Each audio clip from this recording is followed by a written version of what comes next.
What's good, people? CJ Williams for Culturalist Theory, here to celebrate 20,000 subs. Much appreciated to each and every one of you. We promised you a short dog list, and today, that's exactly what we got. Yo, he must have superpowers because he's rapped 225,000 hours. If longevity is necessary to be called a legend, then Too Short has earned that title multiple times over.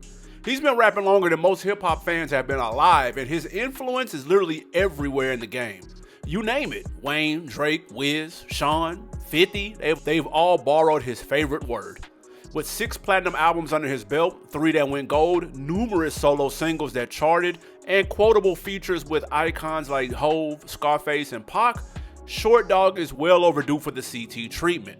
Now for this list, we won't be including his mixtapes, EPs, video albums, or collaborative projects, but sound off in the chat if you want to see that. Also, join our Patreon to get access to our Discord, where the conversations get realer behind the scenes. Now without further ado, Short Dog's in the house. Number 22, Players. Calling any Too Short album the worst almost shows a patent misunderstanding of Too Short's philosophy on making music. In several interviews, Short has highlighted the fact that throughout his career, he has been discredited by hip-hop critics for his style that can be deemed simplistic and misogynistic. But Too Short always retorted, "Why do 1 million people want to buy my record and only 500,000 want to buy yours?" For Short Dog, it's about giving people what they want, and he has hardly disappointed over his 40-year career. His second album, Players, is similar to his first, Don't Stop Rapping, in that it is a compilation of roughly recorded raps without swearing over sparse production with booming bass. We'll speak about this more later, but Too Short had been making beats, rapping over them, and selling his tapes way before he officially came out in '85. The album Players was just one of several cassette tapes that went ghetto gold before he got on and during Short's tenure on Oakland label 75 Girls. What makes Players fall shorter than his debut is that the recording quality takes a serious downgrade when compared to his first effort. On tracks like the title song Players, Don't Ever Stop, and Dance, Short's vocals are turned so low that it's hard to hear him past the blaring 808s. Plus, judging by the production on here, Too Short got a bit too experimental on the $3,000 Lindrum machine. These beats validate any hip-hop head who said 80s production has aged incredibly bad. Yes, Todd Shaw is rapping his ass off on From Here to New York and Wild Wild West, both records that challenged the dominance of NYC on hip-hop at the time. But you have to have read the lyrics to pick up on what he's putting down. It would be great if this album were remastered so the storytelling on coke dealers could be better appreciated. Number 21, Raw, Uncut, and X-Rated. In 1987, Too Short was already something of a mythic persona in the Bay Area. His tapes were in high demand and were highly prized possessions, even if they were bootlegs. During his first show opening for UTFO in Oakland, he walked on stage to a crowd that knew every word to his songs, even though he had never had radio play. It wasn't because he was particularly skilled, but rather because he was persistent in his pursuit to get on and had a raunchy style that made him stand out. If any record can claim to separate Too Short from the pack of budding MCs coming out of the West Coast in the mid to late 80s, it would be Raw, Uncut, and X-Rated. This is the beginning of the Too Short we know because here's where we get the first usage of his favorite word on wax and his sexually explicit lyrics. So for anyone who wants to know when he first used his trademark, turn on track 2. There are only 6 songs on here, and pretty much all of them are like a Red Fox or a Richard Pryor stand-up vinyl turned into a rap record. It's meant to be explicit comedy that makes you hit the rewind button and say, "I can't believe he said that." Placing this important album and telling the tale of how Too Short came to prominence toward the end might be polarizing for some. However, it is done with great consideration as Short exhibited more diversity in his beat making and rapping on his first album. He was more compelling and found more creative ways to tell freaky tales. Raw, Uncut, and X-Rated would be Too Short's final album with 75 Girls Records before he went independent, but it was another commercial success in the streets of the Bay. Number 20, No Trespassing. Too Short's career can be divided into 3 eras. There's the Bay Area underground era from '84 to '87 when he released numerous mixtapes and a handful of albums. Then there's the Jive era from '88 to 2007 where nearly half of the 14 albums made for them earned a plaque. The third era is the current one where he is back independent, taking back control of his artistry. After surviving the times, listening to 2012's No Trespassing sounds like Short is fighting for dear life to keep up with the times. Songs like Got Her Like, Magazine Life, and Doubleheader contain the squeaky, pop-influenced elements that infected early 2010s hip-hop. When it's not that, there's mostly bland party records like Player for Life, Money on the Flow, and some weird shit like Too Short making the only diss song in his catalog about TV journalist Nancy Grace. Why did Shut Up Nancy happen? More importantly, who even cares anymore? More grown-up material like the bluesy I Got Caught would have made this album much better. Still, snuck in the middle of this middling album is possibly one of the best songs in Short's career, I'ma Stop. You never thought you would get Short Dog talking about a cum-swapping stalker, Devin the Dude on the hook, the world's fastest rapper Twister, and 50 Cent rapping about getting his salad tossed all in the same song. But it did happen, and it was kind of fire. How many other songs can you name that have one rapper from each region on the US sound off in the comments below? While this song definitely makes the cut to be included in a Best of Too Short mixtape, the rest sadly doesn't. This would be his 19th album and last to make the charts. Number 19, Still Blowin'. If the phrase all over the place were an album, it would be 2010 Still Blowin'. On the first song, Todd is kicking knowledge like KRS-One on Maggot Brain, trying to warn the YNs about staying out in the streets. By the next song, he has a slap for the sideshow with I'm Gone. Some might call this eclectic, we'd call it erratic. Interestingly, we hear Short rap about things that seem antithetical to his entire character. Could you ever imagine Too Short rapping that he has fallen in love with a woman so much that he's ready to retire from pimping? If you can't, have a seat before listening to Player Card and All for Love. Tonight I'm trying to see the light. Is there a woman in here that want to be my wife, or words we never thought the man who was born to Mac would ever say? Another thing that makes this album off-putting is that randomly throughout, Too Short says, new album coming soon. Yet he never says the name of this album, and it will be 2 years after this one that his 19th LP would be released. Was this supposed to be a mixtape? Were the promo songs for Still Blowin' just added to the official track list, but the drops never scrubbed? All answers to these questions after researching this project say no, so if you know more about it, put them down in the comments. We will say the versatility and Short subject matter on here is welcome at times, but the production on this LP is what truly holds it back. Most of the songs mentioned have beats that are so subpar that it's hard to even tolerate the record, even if Todd is spitting game. Exceptions on the album are Fed Up, which masterfully flips one of the R. Kelly staples, I'm a Pimp, that has majestic chords, sample chops, as well as a fire feature from unknown rapper Earl Hayes, and Checkin' My Hoes, where Jazzy Faye blesses Short with another classic in their catalog of collaborations. This digital-only release would reach number 70 on the rap charts and be hailed by some critics as one of Short's better late-career albums, while disliked by many others. Maybe it's divisive to put this record so low on the list, so we'll be looking for anyone in the comment section championing Still Blowin'. Number 18, Sir Too Short. The latest album in Too Short's extensive catalog dropped April 17, 2025. So how does this new Too Short sound? After streaming this 14-song LP a good 5 times, it can be declared that it's another solid release from the Triple OG, who is finding his artistic footing in his independence. Tracks like The Funky You Don't Know or The Budget sound like the music we loved on mid-90s albums like Cocktails or Get In Where You Fit In, with its smooth production and player-made lyrics. Songs like Go Bitch with Ant Banks and Cocaine have that neo G-Funk sound that made his early 2000s albums like Married to the Game or Chase the Cat slap. Many casual Too Short fans probably wouldn't think Too Short's best producer comes from the South, but it is. Jazzy Faye has provided the most A-tier material on every album since the late 90s. Jazzy Fizzle and Short reunited on the R&B infused Pick a Side with a slick Snoop Dogg feature, a sexy serenade that slides so well.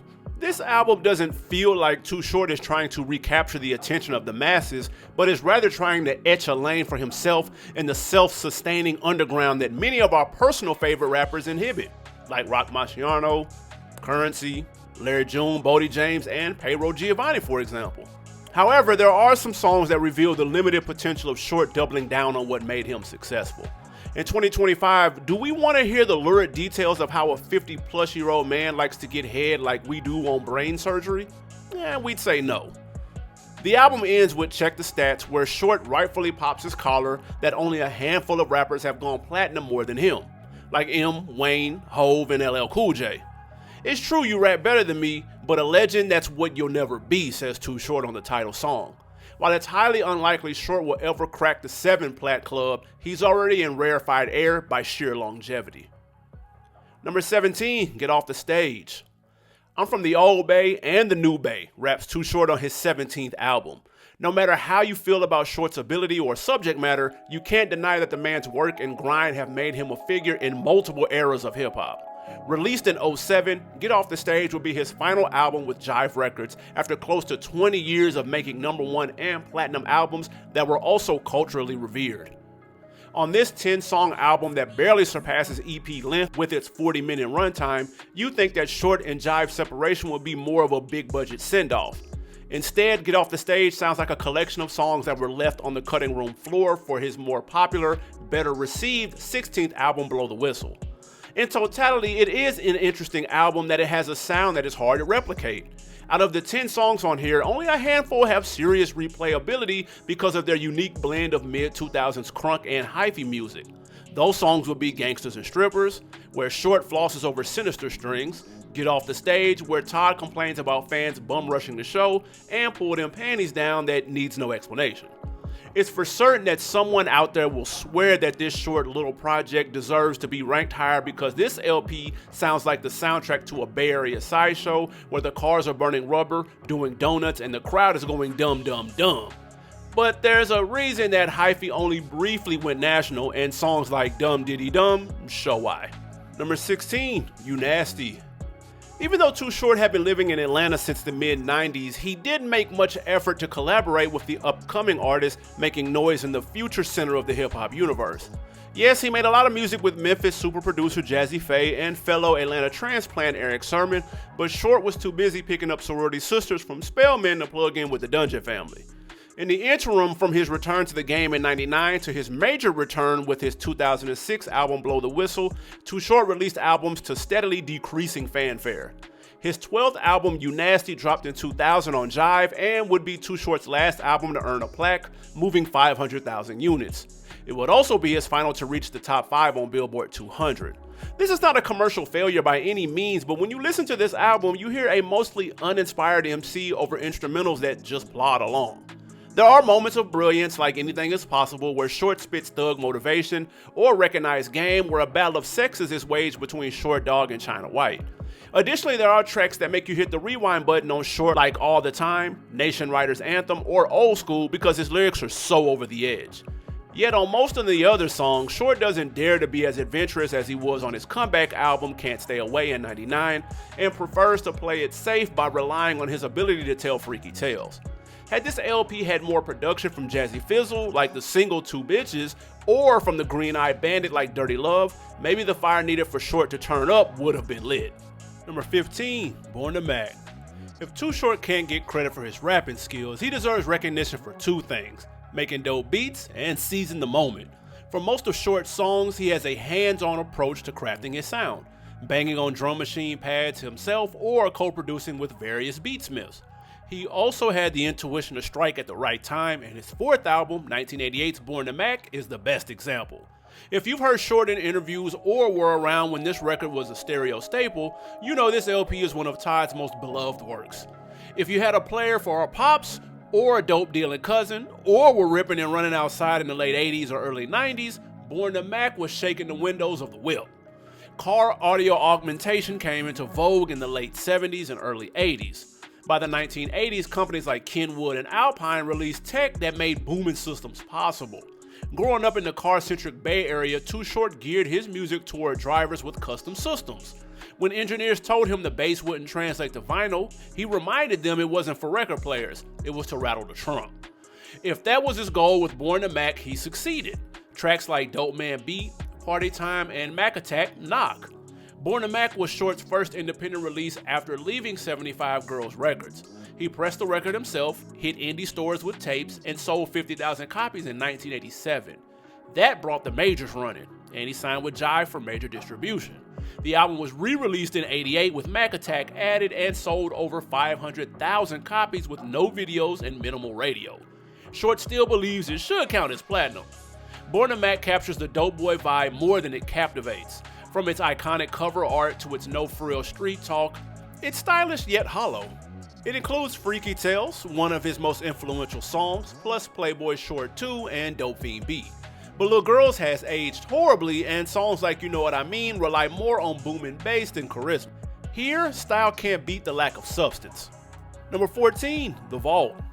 It's almost guaranteed that someone is up in arms that Born to Mac landed where it did. It's almost more than certain that someone tight about that hasn't heard Too Short's 21st album, The Vault. This 11-song LP is a great introduction for a younger generation or a fan that fell off from keeping up with Short Dog to get acquainted with his style. On this album, Too Short returns to the form that made his work from the 80s so beloved. Songs like Bancroft, Mercy, and Bigger Than Both of Us are powered by bass that rocks the speakers, minimal instrumental flair, and straight to the point lyrics about pimping. There's a little bit of comedy on here as well with Me and Your Mama featuring Mike Epps and No Time for That with Mr. Fab. The highlights, however, are Too Short and Pimp C posthumously reuniting on What You Got, a West Coast influenced country rap tune, and Information, a song that surprises like a slap across the face as Too Short becomes like Razzcazz on the nature of the threat as he raps about racism, colonialism, and exploitation. Songs like the latter make one wonder, has Too Short really been holding back his lyrical ability the whole time? Number 13, Short Dogs in the House.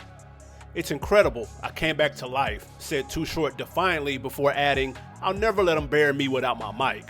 In the early years of his career, his name was more famous than the man. Short has said in multiple interviews that even when he was selling tapes or when Born to Mac moved $500,000, he'd tell people he was the one blasting through their woofers and they'd laugh in disbelief. He didn't get his first music video until I Ain't Trippin' in '88, and his face was barely decipherable on covers like Born to Mac, so the mythic character of Too Short swirled through rumors. Around the release of his sixth album, 1990's Short Dogs in the House, gossip claimed Too Short had been smoked in a crack house. To capitalize on the hype, and backed by his new major label deal with Jive, he released one of the seminal albums of his early career. Short Dogs in the House became another commercial juggernaut during his legendary early 90s run. The album sold over 1 million copies, earning a platinum plaque, and peaked at number 20 on the Billboard 200. It was also culturally significant for influencing Snoop Dogg's Doggy Style in both cover art and flow. It became one of the first G-Funk albums outside what NWA, Above the Law, and DJ Quick were making, sampling heavily from Parliament Funkadelic, the Ohio Players, and more. Jams here include Short Dogs in the House, Short But Funky, Dead or Alive, and In the Oaktown. It also contains one of Too Short's most meaningful songs, The Ghetto. Known for raunchy raps, Short delivered introspective lyrics on American poverty, and the single hit number 42 on the Hot 100. It remains one of his most listened to songs. Still, raunchy Short isn't too far away. Pimpology and DJ Pooh's Paula and Janet showcase quintessential Short qualities. Ain't Nothing But a Word featuring Ice Cube marked the first known North Cal SoCal MC collaboration on wax. While the record is a gem, the only complaint is tempo. It runs slower than albums before and after. Short Dogs in the House knocks, but it isn't a house party. Number 12, Don't Stop Rapping. I'm the kind of person you always thought couldn't make a record that would be bought, said 19-year-old Too Short on Short Rap in 1985. It's wild to imagine a scrawny kid with crooked teeth recording raunchy raps on a tape recorder becoming a giant in a genre that would redefine American music. But that's hip-hop. Too Short was born in 1966 in Los Angeles to two middle-class accountants who moved west during the Great Migration. In 1980, after his parents divorced, he moved to the Bay Area with his mom and brother. In East Oakland, he was hit with the underworld activities happening right outside his porch: dealers, pimps, and hoes. More importantly, it's where he fell in love with hip-hop, remembering the first time he heard Grandmaster Flash's The Message. Todd got the nickname Short for his height while at Fremont High. Instead of letting it be a joke, he added 2 in honor of Leon Kennedy's Too Sweet from Penitentiary. With that moniker, Too Short built a persona in the early 80s. He linked with another young MC, Freddie B, who was connected in Oakland streets. Together they made mixtapes for dope dealers, creating custom 15-minute tapes for $20 where they shouted out ballers willing to pay. The hustle got so serious that Short dropped out of school to rap full-time. When Freddie B was locked up and, quote, special request mixtapes fell off, Short met Dean Hodges, a major street figure launching 75 Girls Records to wash money. Dean took Short under his wing and executive produced his first album, 1985's Don't Stop Rapping. The rapping isn't elite, but the fire, grit, and excitement of early hip-hop are all there: booming bass, raw beats, and live musicianship. Every track runs over 6 minutes, with Short dropping multiple verses bragging, repping Oakland, and warning about street life. Remarkably, it's the only clean album in his catalog. Standouts like Girl, a long cautionary tale about freebasing, and Playboy Short, where he raps nearly 9 minutes straight. Don't Stop Rapping never hit the charts, but Short sold tens of thousands of tapes in the Bay Area streets. Today, the physical copies run about $100. Fitting, since you now have to be a baller to own this exclusive Too Short tape. Number 11, the Pimp tape. Judging by the visceral reaction from the audience to us placing E40's 2019 album Practice Makes Paper at the number 1 spot, we can tell that many of the commenters aren't really fans of these artists, but are really just fans of their own nostalgia. Too Short could release an album today where he raps over the hottest beats from hell and have guest appearances from Jesus, Moses, and Muhammad, and the comment section would still say, yeah, but it's not better than the one album I heard in '92. Yes, Todd Shaw's work from the late 80s and mid 90s has been impactful and memorable, but his recent work in his independent era, especially his last 2 albums to date, has surpassed in spades much of that back catalog. This is the case for 2018's The Pimp tape, his 20th solo album. On here, we see Too Short confront the evils of pimping women with the story on Pop That Pussy, a tale about a prostitute who kills her abuser. He waxes about the lessons he's learned over the course of his storied career over a fantastic Zaytoven production on The Game Taught Me. He name drops all the rappers he's influenced and all of his incredible accomplishments on the opener Go Short Dog. There isn't a boring moment as features like Joyner Lucas, 2 Chainz, Schoolboy Q, T.I., Mozzie, and more bring lyrical flair, and crooners like Jeremiah, Ty Dolla $ign, and The Dream craft excellent hooks. Standout songs with these features are Ain't My Girlfriend, both versions of How to Be a Player, and especially the anti-police brutality Don't Shoot. Is this album perfect? Not at all. The Lil Jon and Too Short reunion on Twerk Train feels a bit dated, and the song Break a Bitch sounds like filler next to the other records on here. But this album doesn't deserve to be at number 11, it deserves to rank much higher. However, even evaluating a catalog, cultural impact can sometimes take precedence over pure quality. Remember those albums that changed everything? The ones you played on repeat? The soundtracks of your story. Now, they're not just memories, they're wearable. 8 classic albums pressed into every hoodie and tee. For the ones who grew up on that real hip-hop, and the ones who are still catching up, this is more than merch, it's a tribute. Wear what raised you. Available now at shop.culturalisttheory.com.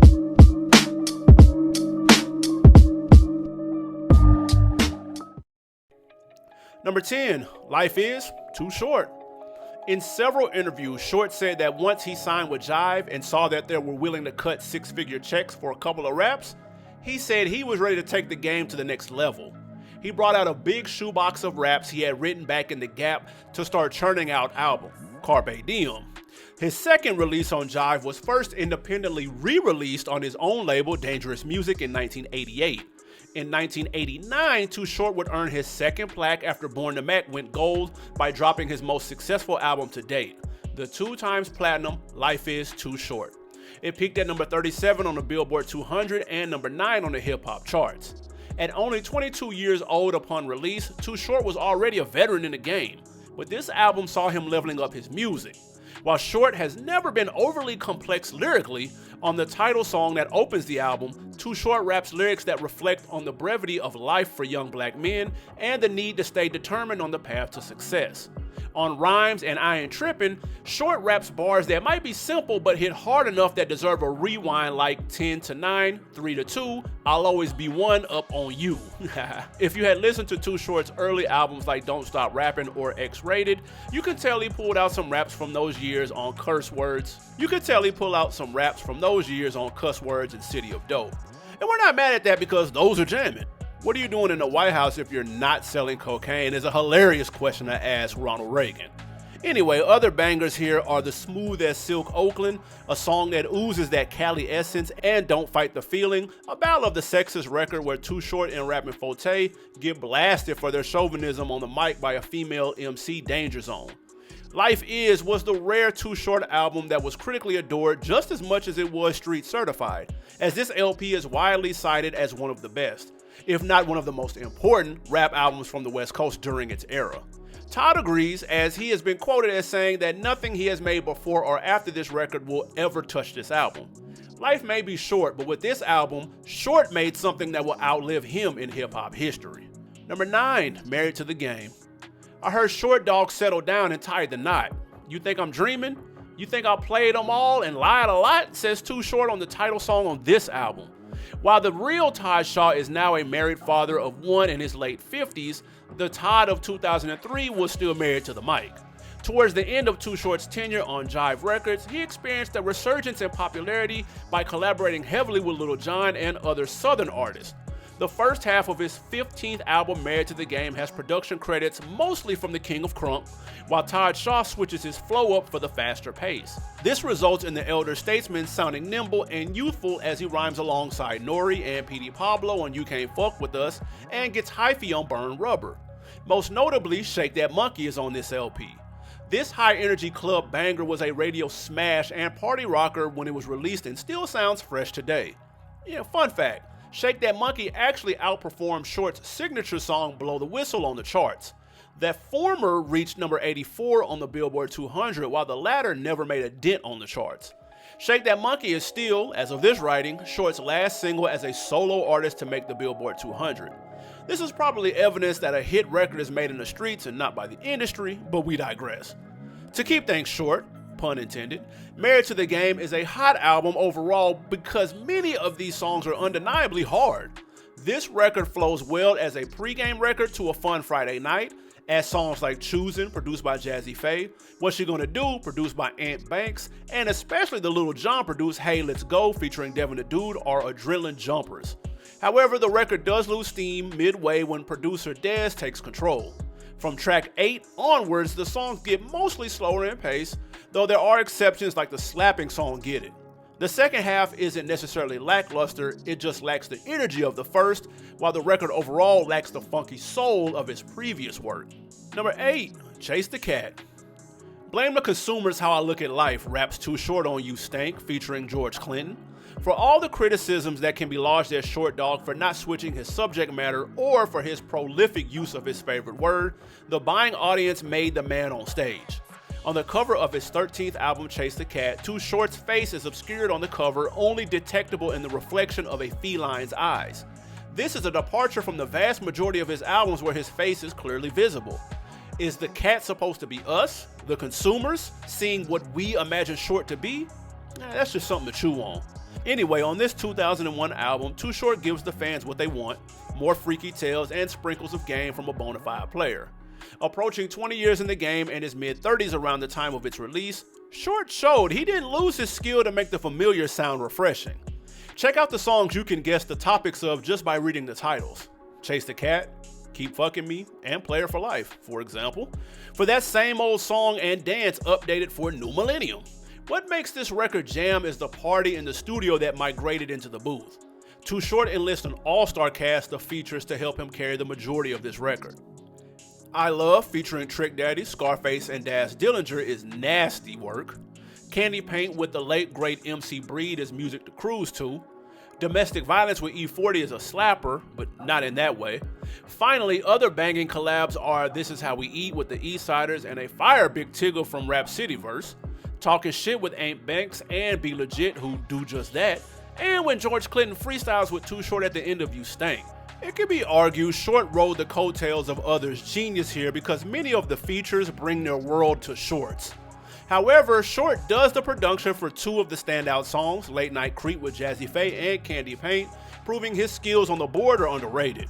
And while the number of Short's solo songs on here is uncharacteristically low, the ones he does hog for himself are gold. These Are the Tales is a vividly illustrated story on his come up in Oakland, where he admits to once smoking crack when it was fashionable. Secondly, Analyze the Game and Don't Ever Give Up are deep psychological records about the nature of pimping, hoeing, and making it. Not every record on here is a jam, but enough of them are to make Chase the Cat one of the few records in Short's later career that challenge his 90s output. Number 7, Cocktails. In 1994, Too Short relocated from his home of Oakland to Atlanta, Georgia. The reason for this is quite possibly the most Too Short answer he could have given. Freaknik. Yes, the licentious yearly event made for college kids to take over the streets and clubs of the A was the reason Short bought a McMansion near the Georgia Peaches. But when he talks more about his move, he admits that the streets of Oakland were a war zone and he wanted to be in a place where he wasn't the only black man with money. His ninth album, 1995's Cocktails, has Short embracing his baller lifestyle on wax with trademark laid-back demeanor.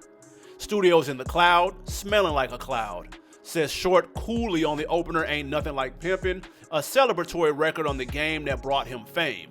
From there, he continues with bass-heavy jams like Cocktails, a much better reinterpretation of the nasty raps on Freaky Tales, and the slapping Can I Get a Bitch featuring Ant Banks. While most of the features are from Short's camp, Tupac steals the show on We Do This with the 16 that shuts down MT Breed and Todd Shaw's contributions.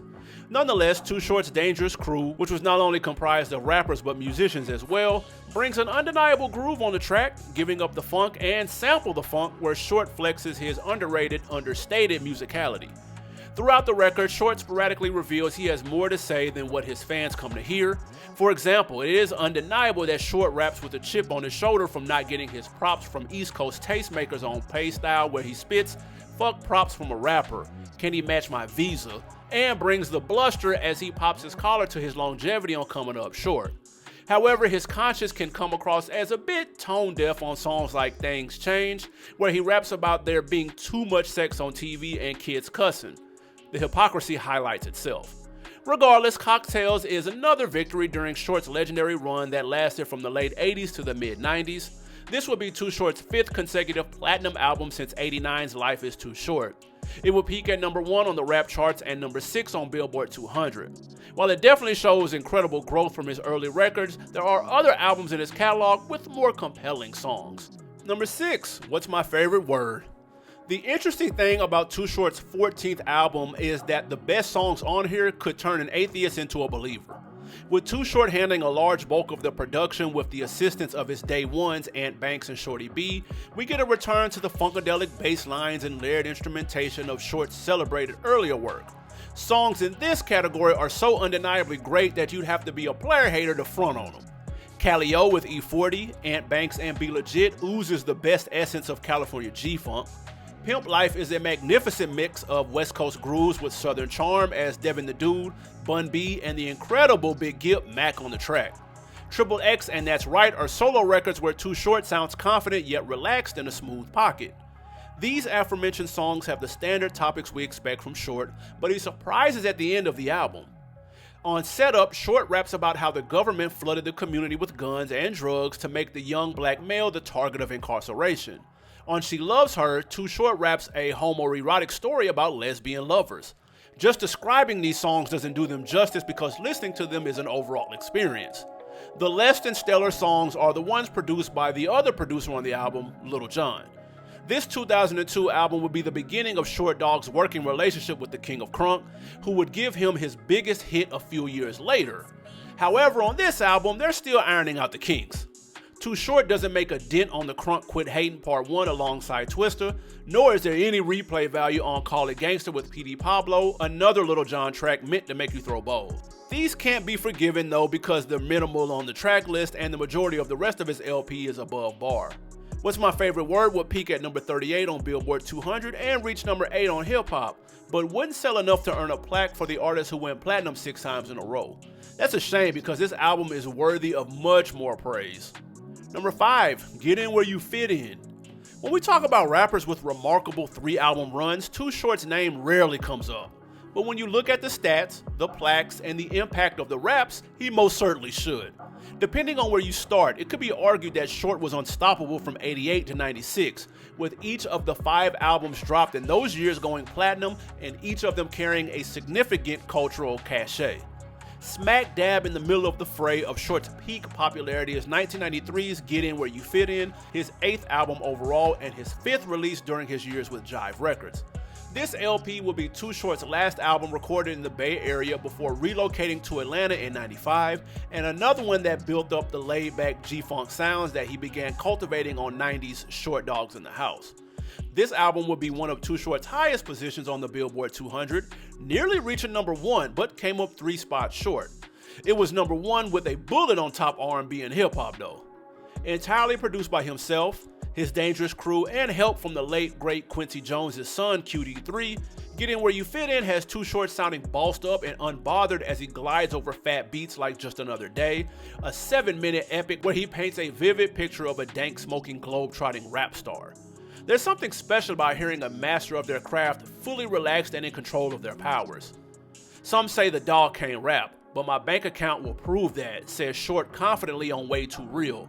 On songs like I'm a Player and Playboy Short, Short Dog raps as the coolest laid-back player you can't front on, because his flows are tight even if he's not doing lyrical wizardry on the mic.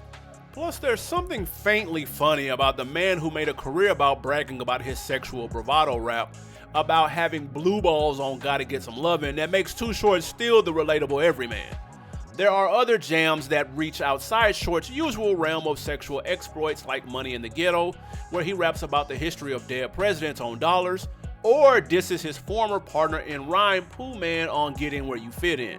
Nevertheless, you know what you're coming for when popping a Short tape, so expect a run-of-the-mill subject matter. But that's not a problem. But more songs like Only the Strong Survive and not a remix of Blowjob Betty would have put this very favorable record over the top. Number 4, Gettin It. Album number 10 in Too Short's discography was intended to be his swan song. By 1996, Too Short had weathered many storms as an artist and changes in the genre that would have been the downfall of a lesser man. To Todd Shaw, rap was a hustle, and since he'd already made the millions in the game, it was now time to take a step back. Gettin It, his final album to go platinum, would have been a fantastic finale had he actually decided to hang it up. Gettin It contains some of Too Short's most pointed penmanship, bass-heavy beats, and successful sequencing.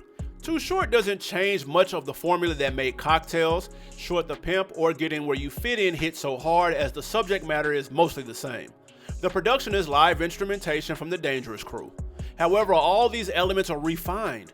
On the Parliament Funkadelic-assisted first single Gettin It and Surviving the Game, Too Short drops wisdom on how to make it out of the struggle over peak G-Funk tracks. Other slaps are Take My Bitch and Nasty Rhymes, both records where Too Short wrestles with the criticisms he's received for his misogyny and stuck-in-time rhyme style in a defiant yet tongue-in-cheek way. Short Dog usually hogs the mic on his 90s albums, but this one has welcomed features from MC Breed, Eric Sermon, and Rappin' Forte on Fuck My Car, Buy You Some, and Never Talk Down, all which elevate these jams. Judging by these topics, you can probably guess the topics on these songs, but surprises come when you hear the pimp turn into a simp on I Must Confess, a blatant love song, and then a menace on That's Why, a subtle diss record to Oakland rappers The Loonies, who criticized Short for leaving the O. It's hard to pick any song on this album that should have been cut, but the juvenile rhymes of kid rapper Baby DC on the interlude didn't serve a purpose. Also, this is a laid-back, quintessentially G-Funk album released during California's prominence in the midst of the so-called East Coast-West Coast War. So if you're not a fan of the sound or familiar with the context of the times, much of this record might not be your taste or lull you to sleep. Short usually has at least one or two songs on his LPs that jolt you out of your seat, but Gettin It is devoid of any of that in favor of an overall relaxed sound. Number 3, Shorty the Pimp. One of the most fascinating subcultures is that of lost media enthusiasts. Even though modern music, film, and television are relatively new inventions in the timeline of humanity, there have been so many of these forms of media made that some have been lost to time. Now internet sleuths form whole communities trying to track down any copies of those lost arts. Take for instance the 1974, or 1972 since no one can agree, blaxploitation film Shorty the Pimp. As of this writing, this film about a short-statured yet larger-than-life pimp who ran the blade of South Central has yet to be rediscovered. The soundtrack's theme song, however, has been sampled numerous times for its funky groove, and rumors swirl that Quentin Tarantino is one of the few people living who has a copy of the VHS. We may never see the original Shorty the Pimp, but it's very possible Todd Shaw has. Too Short's 7th album borrows from its title from this unseen collectible, in the hard-to-come-by documentary that accompanied this album. Too Short says his music has the 70s feel because he was a child of that era. Tracks like I Ain't Nothing But a Dog and Hoes are rumblers that'll ruin any woofers that are up against it. But equally, if not more important than the groove of this record is what Todd is saying. So You Wanna Be a Gangster is one of a handful of Short songs that carries a substantive message warning YNs about being about that life. In the Trunk has Short lashing out at hip-hop snobs who look down on him. On top of that, throughout songs like No Love from Oakland, which is probably the hardest Short song ever, and I Wanna Be Free, Todd raps about the highs and lows of being a successful young black man in America. I count money like a champ. Now ask me, why every day does the task force jack me? Lines like this and several others that sporadically appear show the beauty and the pain of being legitimately rich, yet still being pulled over because the whip looks stolen. Shorty the Pimp would be a summer smash when it was released in July of '92, subsequently going gold the same year and platinum the next. It peaked at number 6 on the Billboard 200, and songs from it like In the Trunk and So You Wanna Be a Gangster were included in soundtracks of major franchises like GTA 5 and Marvel's Black Panther. Number 2, Blow the Whistle.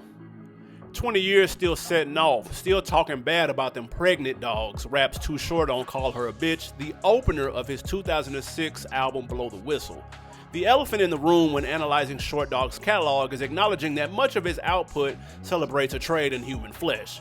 For fans of a genre created by descendants of trafficked people, there's bitter irony in glorifying pimping, an act as damaging as selling black bodies on an auction block. Despite stereotypes of the hypersexualized black male, the reality that thousands of women of color are forced into paid sex work annually, and the diminishing acceptance of misogyny, Too Short's image has remained mostly cherished. Maybe it's because Todd Shaw has never been accused of actual abuse like your mans and them. Maybe America's appetite for villains, Bonnie and Clyde, Al Capone, allows black men to profit when playing the gangster, dope dealer, or pimp. Too Short might respond with, if the shoe fits, wear it, and if it don't apply, act like you didn't hear it. Bringing up these darker truths highlights what makes Blow the Whistle such an impressive album. Here, Too Short turns heel and becomes the full embodiment of the pimp persona. He threatens violence on Sadiddy, torments the women he exploits on Pimpin' Forever, and flaunts keeping her broke on Burn Rubber 2. The mask is gone, the villain revealed. The production heightens the menace. Lil Jon's sinister synths and bellicose bass power much of the album, while Jazzy Faye's opulent orchestrations drive the rest. The fast, club-ready beats make the project feel like the soundtrack to a steamy Las Vegas night full of working girls and cash flow. Blow the Whistle remains a smash nearly 20 years later with deeper cuts like 16 Hoes, Sophisticated, Moneymaker, and Nothing Feels Better rounding out the record. Blow the Whistle succeeds for the same reason great horror films do.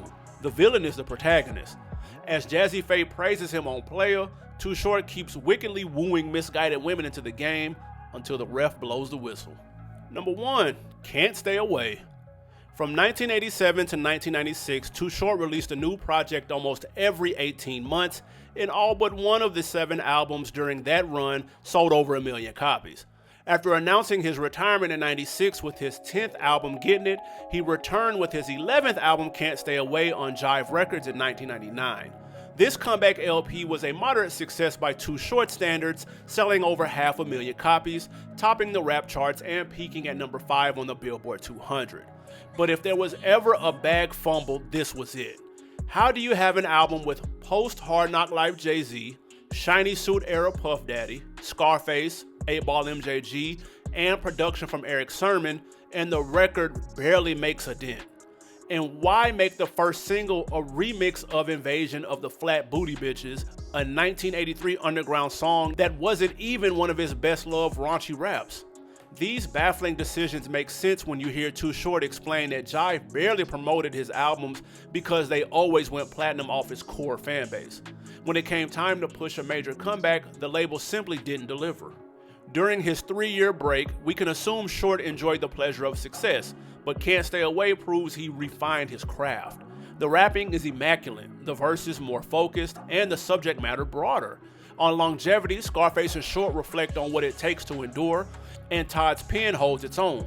On Don't Stop Rappin', 8-Ball tells his Memphis come up before Short and MJG drop sharp motivational verse. This album is remarkable because it's the one time Short stands next to an elite MCs like Jay-Z on Here We Go, and it's clear why he moved units lyrical giants couldn't. It's about that money with Puff Daddy is a sleeper that should have been pushed, and the 4 records featuring his proteges show his strong ear for talent. For his core fans, More Freaky Tales, Ain't No Bitches, and What Happened to the Groupies deliver. But don't overlook the game he drops on Good Life, How Does It Feel, and the title track, Can't Stay Away. Now that this Too Short list is done, we can finally mark it off our bucket list. We want to give a special thank you to all of the subscribers out there for letting us hit this 20K mark. Let's cheers to hitting 20K more in half the time.